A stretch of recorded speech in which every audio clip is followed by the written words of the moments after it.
Hey everyone, it's Monday again, and so after the amazing end to Suburban Nights, the That Guy with the Glasses.com 3rd anniversary video, and the reason that I was inspired to, well, not Suburban Nights, but that website's the reason I was inspired to do this with Abby, I thought it would be fitting that I would do a fantasy book. But I promised last week that I would do a book that I wasn't crazy about. So, in a special situation, special episode, whatever, I'm gonna kind of do a two-book review. It's not really a two-book review, but they're a series of books, and I have to talk about the first one to make the second one make sense. Yeah, anyway. So, I am gonna talk about, the book I'm really gonna talk about is Inkspell, but Inkspell is the sequel to Inkheart. And so, to understand why I don't like Inkspell as much, you need to know why I like Inkheart as much as I did.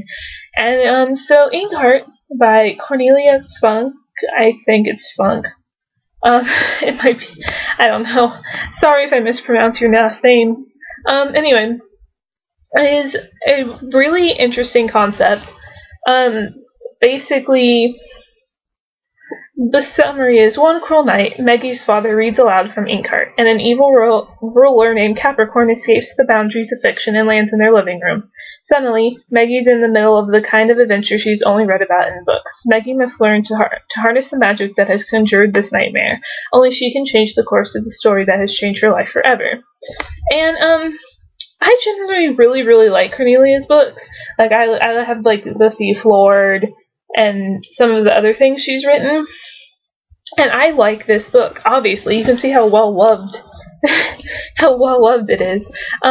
It's thick, which is awesome, so it gives me some time to read. But this concept of being able to have the magic voice that reads people out of books is, like, completely fascinating. And how that, like, being read out of the fantasy book that you've been written in, how it affects you when you're taken into the real world, like, it's fascinating. Like, I really love this idea because I really like reading aloud, and I love the characters. Like, I love Dustfinger, I love Maggie, I love Mo. Like, it's a really good book. Like, I mean, basically, a girl's adventure to save her father and to destroy the evil that he read out and harness the power of being able to read people out of books.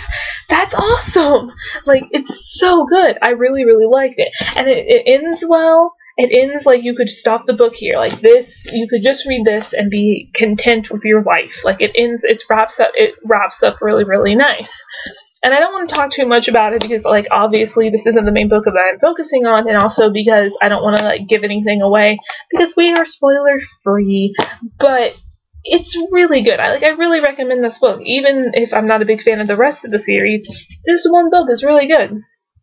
Okay, so then she wrote Inkspell, and I don't know what happened. Like, it's not okay. It's not a bad book. Like, it's not bad in the sense that it's written poorly or that it's got Mary Sue's or anything like that. That's not the problem. The problem is that the minute that they enter Inkheart's world, it loses whatever Inkheart the first book had, and it drags on. It's kind of slow. Maggie's kind of annoying. Like, and that was the thing. Like, I have a big pet peeve about girls being annoying. Like, I feel like in the world today in media, we have a hard time making the main girls that you focus on not obnoxious. I mean, 90% of the shows that I watch, I hate the main girl character. I mean, it's kind of unfortunate, really. I don't know why I do that, but it's true. But what I liked about this book was Maggie wasn't annoying. Maggie was interesting, and Maggie was someone I could identify with. And this book, I don't know what the hell happened to Maggie. Not like, she's not completely annoying or anything, and, like, it's not that I hate her. I don't really start, like, getting really annoyed with her till, like, halfway through, but like, reading this much wasn't hard. Like, I didn't have a hard time reading this, and I don't usually have a hard time reading a book, but I didn't feel like this was long. I felt like this was forever. It took me weeks to read this when it took me 2 days to read this. Like, I just couldn't get into it. Like, I was like, cool, they get taken into, like, the book. Like, cool, you can be read into books now. The minute they got read into the book, I wanted to punch myself. Like, not really. Like, she has such interesting ideas. Like, there's a lot of cool sub-stories. There's a lot of cool, like, ideas, but I don't feel like they get fleshed out properly.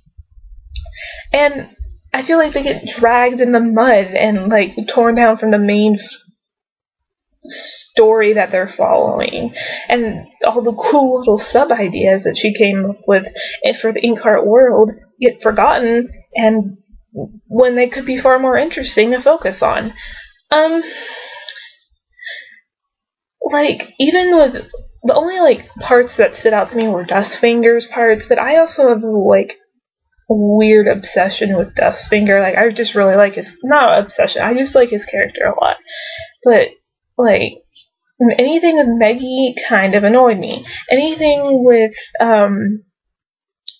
like, Mo was kind of draggy. Like, you know, I just felt like she was bogging down ideas and, like, bogging down certain things.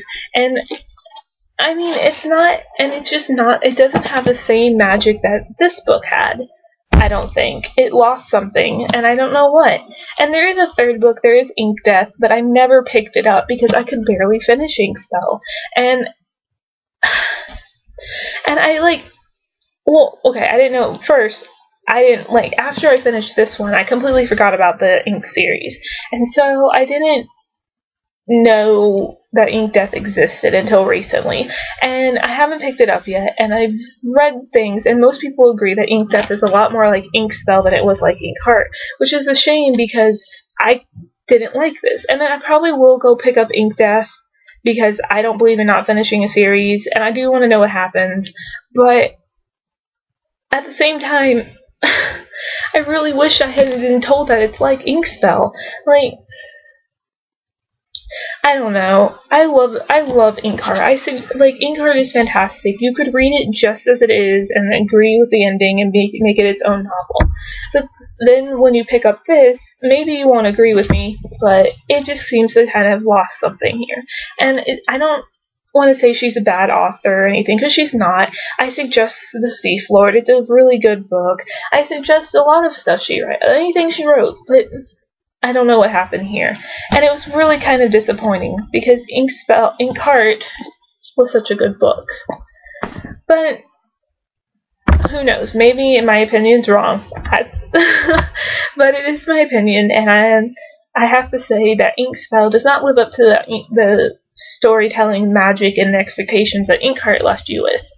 So, if you want to read a good fantasy book that gives you a lot of pages and is very thrilling and interesting, pick up Inkheart. You can just read Inkheart and be fine with it. It closes on a good note, and you can just be content. Like, okay, cool, that's the end. I can accept that that is the end of this book, and then just leave it. And don't worry about picking up Inkspell. And if you're morbidly curious, like I guess you might be, you can pick up Inkspell and Ink Death if you do. I'm probably going to pick up Ink Death because I'm a glutton for punishment. And I'm making Inkspell sound a little bit worse than it is. There is, like I said, there are interesting concepts that are mentioned, and you do kind of follow, and you find the will to finish reading it so you can follow these concepts that she's been talking about that just don't have a big part. So the little bright spots are there in the book that keep you like, even if you're dragging, you can get that she'll mention something that's interesting, or Dustfinger will have a chapter and you can follow it and be like, yeah, and so you'll keep dragging on through the book so you can get to those bright spots. But I don't think that you need to feel like you have to drag through a book only for a couple good parts. I feel like you need to enjoy the book as thoroughly as possible. And I mean, sure, granted that every book has its flaws. I'm the biggest Harry Potter fangirl I can think of, and I agree that I usually skip first chapters of the books after the first one because they're pretty much just repeating what happened in the last book. Like, I know what happened in the last book. I'm obviously reading the next one, but, you know, that's just it. So, every fantasy book has its flaws, but this one just, there's too many flaws. And the writing is good. It's just as good as an Inkheart, and the characters are still the same. But it just feels like when they were put in another world, they lost what was interesting in this one. There's also a lot of interesting characters in here that have, like, you kind of like, why can't I read the book about them?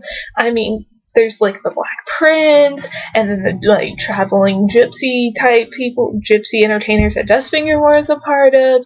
There's the bad guy and his daughter, like, I mean, the Adder and his daughter, like, you want to follow, like, you're almost like, why can't I read about these people? They're a bit more interesting than who I'm following right now. Like, so, it's not horrible, it's well written, and there's a possibility that you could find something really, like, there's a possibility that the bright spots and the good characters that are in this book make it worth it, but I just think it drags too much and it doesn't live up to what Inkheart established, kind of. So, pick up Inkheart, but maybe not so much Inkspell. Well, that's all I have to say today, but I'll see you guys next Monday with another book, which I will figure out eventually. Bye.